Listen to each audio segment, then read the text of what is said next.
society. What's going on, everybody? Alex Fishbein back in the building. Psych, I'm just playing. Alex Fishbein back again with another Fisch's Friday rant. Yes, it is Friday.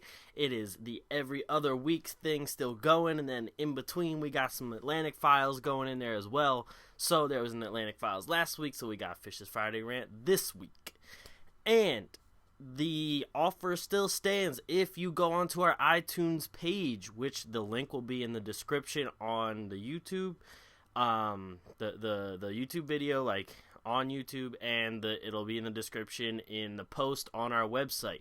If you go on there, you give us a rating on iTunes and you put a comment in it, I'll take a screenshot and I'll put it on the screen right here. And we'll give you a shout out on camera. So make sure you go do that.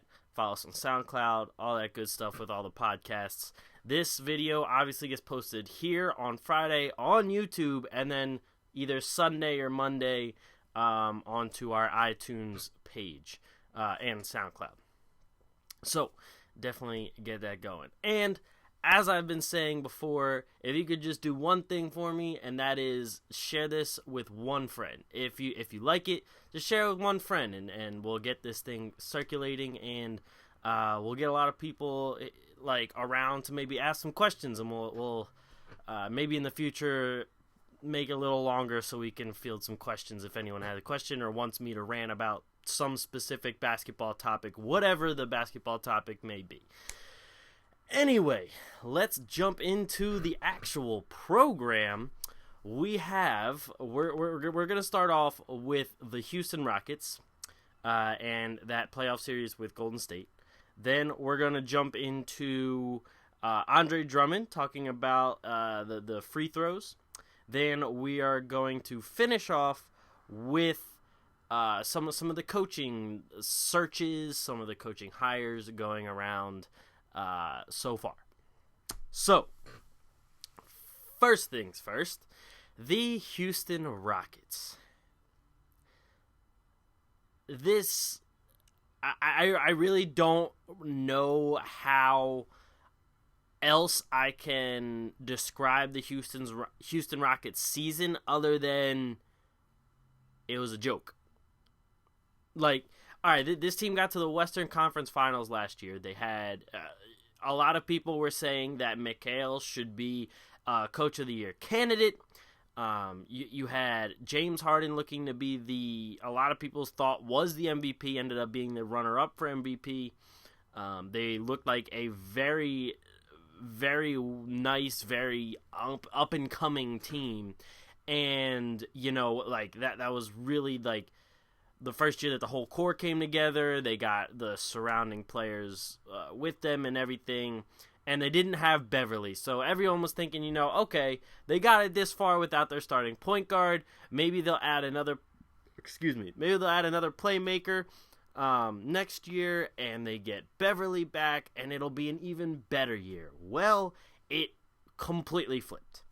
It was not a better year. It was a much worse year. They barely limped into the playoffs and then faced a Curry-less Golden State team. Well, Curry-less for most of the series, and lost 4-1. The team looked like they gave up. It really just looked like it was James Harden versus everybody. And all these things have come out that Dwight Howard hates playing with James Harden. Honestly, with all of these different rumors and reports and everything coming out, it's a wonder that anyone would want to play with James Harden.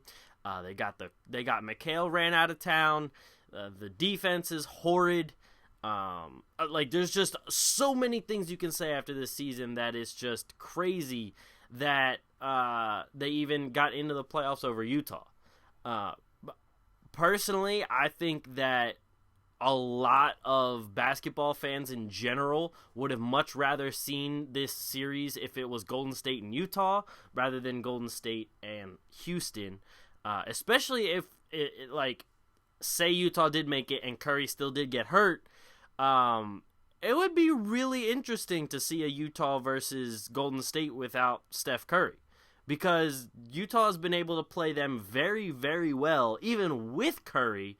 And if you subtract him from the equation, then there's a lot of ifs that go into a series like that. But anyway, we're talking about Houston, not Utah. Yeah, so really it looks like they're probably gonna like blow up the team other than James Harden. It really looks like they're just gonna try and shed some of the fat, which is most of the team, and just kind of reconstruct a new supporting cast around Harden. And it looks like Howard is now like definitely on his way out. There's already 4 teams that are rumored to be front runners in acquiring his services. I wrote about that right after the game, right after the series, that it's probably best for both parties, Houston and Dwight, if Dwight left. So you can check that out on our website, basketballsocietyonline.com. You'll see it there in the NBA section or the opinion section. But this team, it was just, it was like a fun house with broken mirrors. Like, the mirrors are already crazy, and there's so many things that you can see when you're in the funhouse, and there's so many things to do, and that it's so chaotic. Then break all the glass. Don't like let it fall out of the frames, but just, spider all the glass. And then it just creates an even more hectic situation where it kind of feels like you're on acid, and it's just not,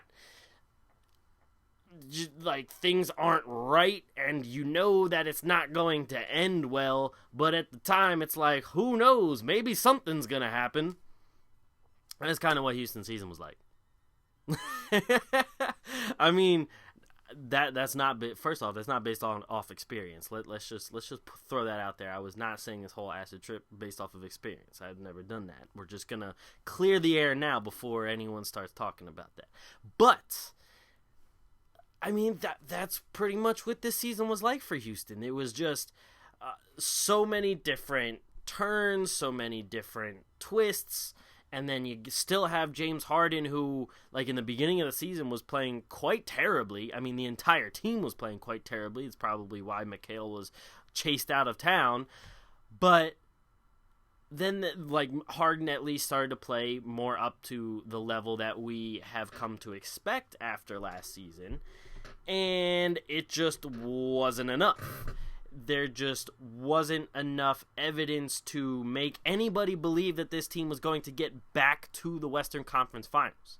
I mean, after letting Josh Smith go, to the Clippers, they had to then get him back to try and, recreate this magic from last season.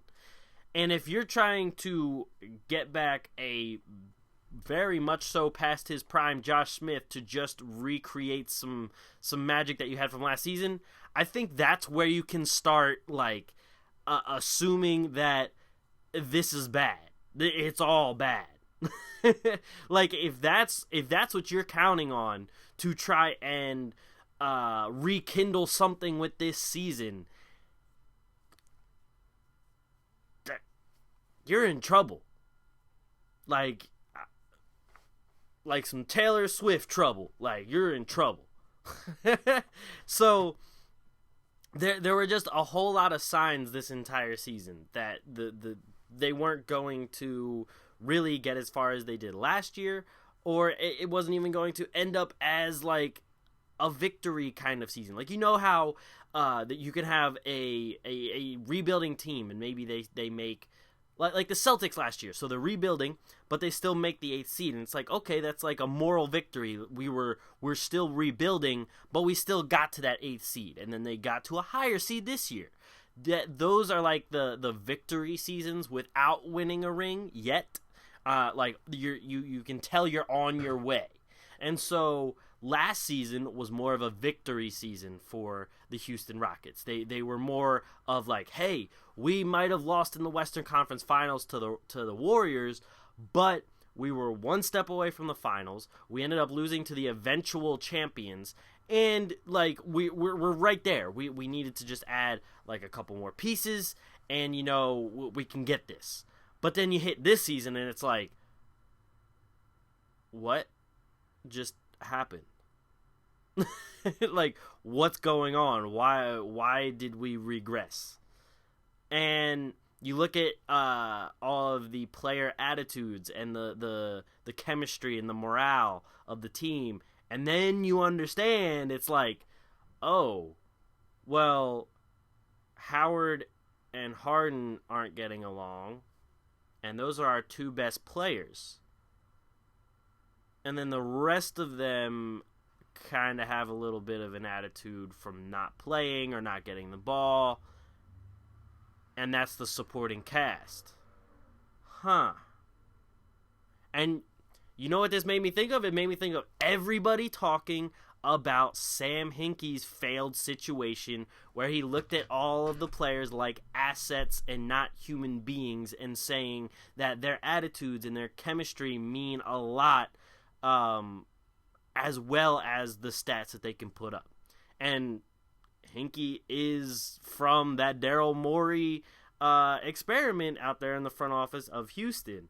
So while they did come together for one really good season last year, I feel like they failed to think about the strong mentalities and personalities and thick-headedness that some of these guys have.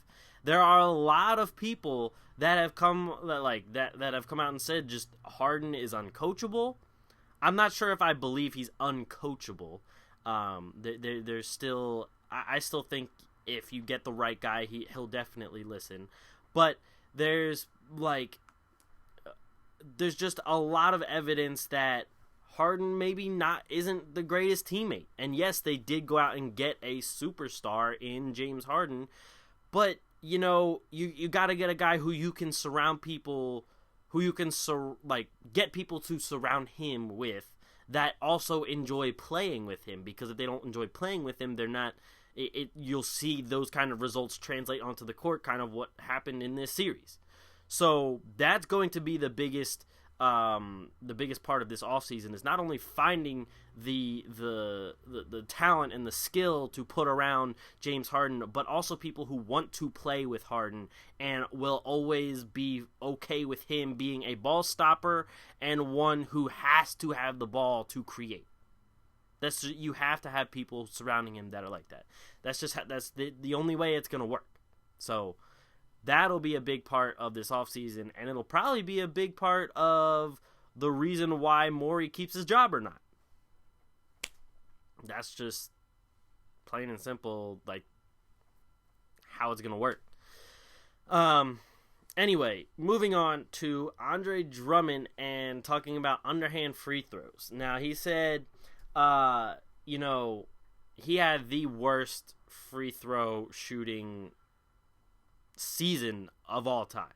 I think it was like 35, 36, somewhere between 35 and 38%. That is god awful. Like, he's making close to 1 out of every 3 free throws. That is terrible. That's just, I know elementary school kids who can make at least 5 out of 10. And I understand that some of it is like mental with like fans yelling and everything. I understand all of that. But like I said, there's kids in high school who, like big high schools, that go to very big games and have people screaming at them. They still make a good like 6 to 7 to 8 out of 10. There's just like, you are being paid to do this. He is the guy of the Detroit Pistons. He's their number one guy. I know Reggie Jackson's a great player, but no matter what, Andre Drummond is that number one guy. And the fact that they can't even play him in crunch time because of these free throws is just terrible. Like, I can see why Andre Drummond would be pissed and everything, but at the same time, it's like, okay, you're pissed, but that means you should be working on it a whole lot more. And I'm not saying he's not working on it at all. I'm not saying that at all. But it's just hard to understand why you would only make 35%. It's just hard to fathom that. And so he's like, hey, if I have to go to underhand free throws, I have to go to underhand free throws. And this is the start of what I'm talking about. Like, hey, you just do what you have to do to make these free throws. And that's what he's getting at. So I do respect that. Yeah, he'll probably have plenty of people making fun of him on Twitter, on Facebook, whatever, with videos of these underhand free throws if he does go to them.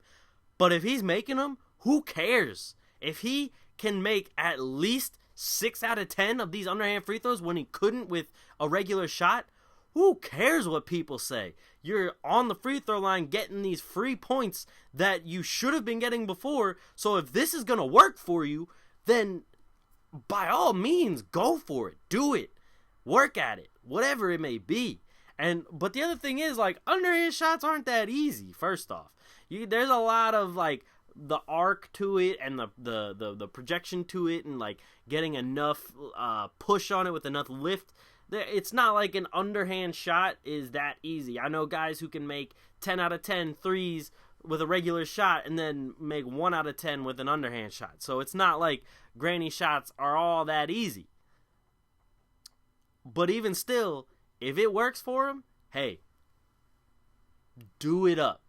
Do it up. And I am positive Detroit fans will not care if he makes these free throws. They will not care if he's doing it underhand, if he's just doing a baseball throw, if he's doing a regular shot, if he's just chucking it from behind his head, if he's kicking it into the hoop. Whatever you got to do to get these free throws, do it. So Drummond, good on you. Get those free throws. Now, just a little bit about coaches. Luke Walton, do not take that Houston job. If I were you, the Lakers, you played there, you got some rings there, you have a nice young core in D'Angelo Russell, Julius Randle, Jordan Clarkson. I mean, personally, I think Walton and the Lakers are a match made in heaven, and I think that's good. It's just going to happen. I just think that's what's going to, like, the Lakers love having their Laker blood in like coaching, front office, whatever. And I think they're going to do it. They're going to do everything they can to get that done. But if I was Luke Walton, after that, I'd probably go to New York. Yes, I mean, LA and New York, the media is going to be like hounding you. You're going to be under a microscope. But with New York, you at least still have the young up-and-coming Kristaps Porzingis. You have Carmelo. And I'm sure Melo would enjoy having Luke Walton as a coach. But you also have a guy like Phil Jackson, who Luke Walton knows. He can talk to him. I mean, I'm sure Luke Walton could probably help run the triangle if Phil Jackson is still all about that. And so like New York would be the next best thing for Luke Walton. I just do not think that Luke Walton should go to Houston. I just don't think he should at all. He just shouldn't. He shouldn't even touch it with a 10-foot pole. Nothing. He should not go to Houston. There are some guys out there now. I thought Brooks would have been a decent hire for Houston since he already had the relationship with Harden from before. But obviously Washington got him. And I think that's a great hire for Washington. And this has nothing to do with bringing Kevin Durant to Washington.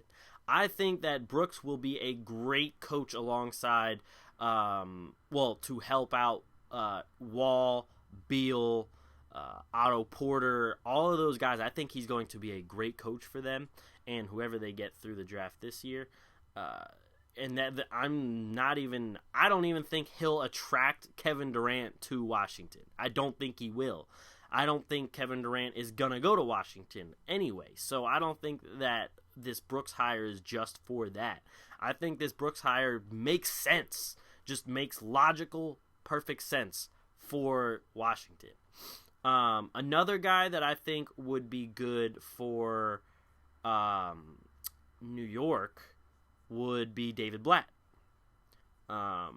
Now, do I think Blatt would work well with Melo after, Melo's friends with LeBron, and LeBron didn't like Blatt, so why would Melo like Blatt? Because they're really good friends. They probably talk all the time. But I still think Blatt would be good for that because he's still trying to prove himself as well. And if Melo really isn't happy, I still could see New York trying to trade him very soon. So I think Blatt and on our website, definitely check out our guy Fonzie. Definitely check him out on our website. He wrote a good piece on that exactly, saying that David Blatt makes sense for the Knicks. I personally I just think that the Knicks just shouldn't keep Rambis. I don't think Rambis will be a good coach for them, and I don't think that the guys are going to really listen to him. And if they keep Rambis as a coach, I could honestly see them firing him within the first few weeks to a month and a half of the next season. I just don't think they should keep Rambis. Am I sorry about it? Not really. I just don't think it's going to work out.